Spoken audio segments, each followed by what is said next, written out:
Alors que la reprise épidémique se confirme en France, Emmanuel Macron s'exprimera, devant les Français, mardi 9 novembre à 20 heures.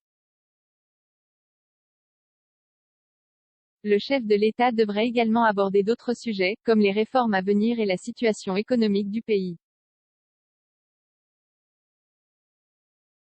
Situation sanitaire, vaccination, port du masque, passe sanitaire, réforme des retraites, 20 minutes, fait le point sur les sujets attendus. Après plusieurs mois sans prendre la parole, Emmanuel Macron s'exprimera devant les Français mardi 9 novembre à 20 heures. Si le président de la République va évidemment faire le point sur la reprise de l'épidémie de coronavirus, il devrait aussi évoquer les futures réformes et la relance économique. Lors de sa dernière allocution, le 12 juillet dernier, Emmanuel Macron avait annoncé l'obligation vaccinale des soignants, l'extension du pass sanitaire et la fin de la gratuité des tests PCR. Cette fois-ci, le chef de l'État pourrait évoquer la troisième dose, le port du masque ou encore la réforme des retraites.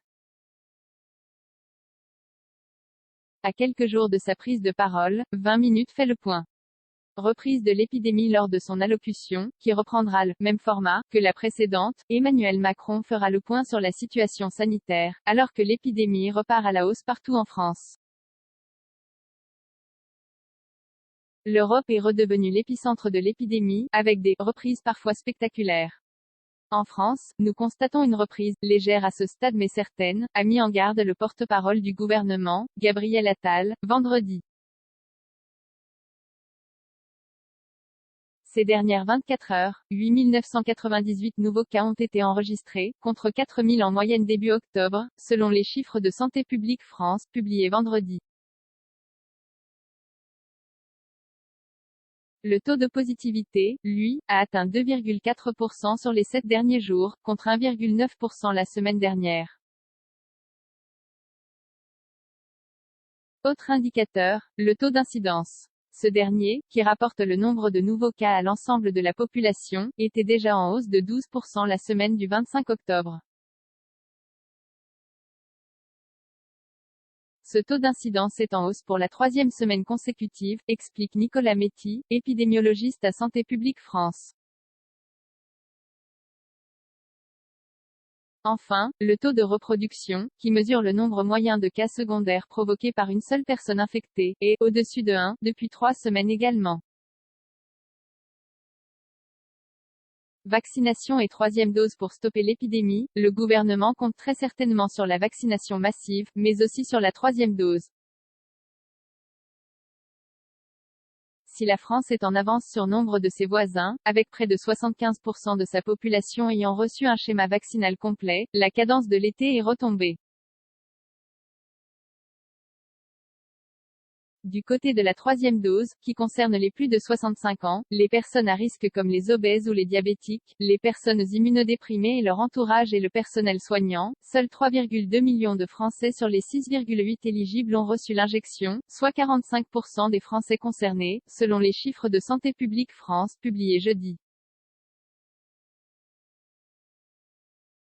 Emmanuel Macron va-t-il aller encore plus loin et rendre la dose de rappel obligatoire pour l'ensemble des personnes vaccinées de plus de 18 ans?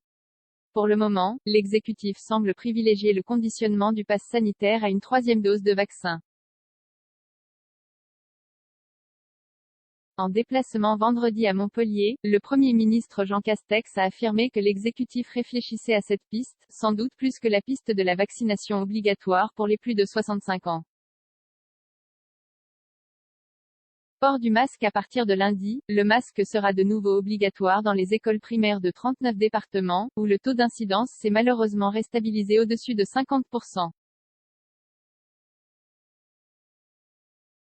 000 habitants, a déclaré Gabriel Attal, mercredi à l'issue du Conseil des ministres. En comptabilisant les départements où le masque était encore obligatoire dans les établissements scolaires, ce sont désormais 57 départements métropolitains et 4 territoires ultramarins, Réunion, Guadeloupe, Martinique, Guyane, qui sont concernés. Si la situation épidémique continue de se dégrader, d'autres départements pourraient être concernés par cette mesure.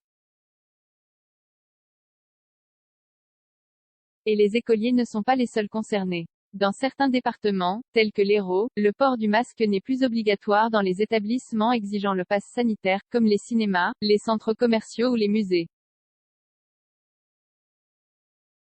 Mais cette mesure pourrait bientôt être levée par le gouvernement. Réforme et relance économique. Si le coronavirus devrait être le sujet majeur de la prise de parole d'Emmanuel Macron, le chef de l'État évoquera également la relance économique et les réformes conduites dans le pays, a confirmé Gabriel Attal, vendredi, sans donner plus de précisions. Le chef de l'État devrait aborder la réforme des retraites, suspendue au début de l'épidémie, qui doit être relancée dès que les conditions sanitaires seraient réunies. Le 12 juillet, lors de sa dernière allocution, Emmanuel Macron avait confirmé la mise en œuvre de la réforme de l'assurance chômage, annoncé le plan France 2030 et un revenu d'engagement, pour les jeunes, devenu mardi un contrat d'engagement.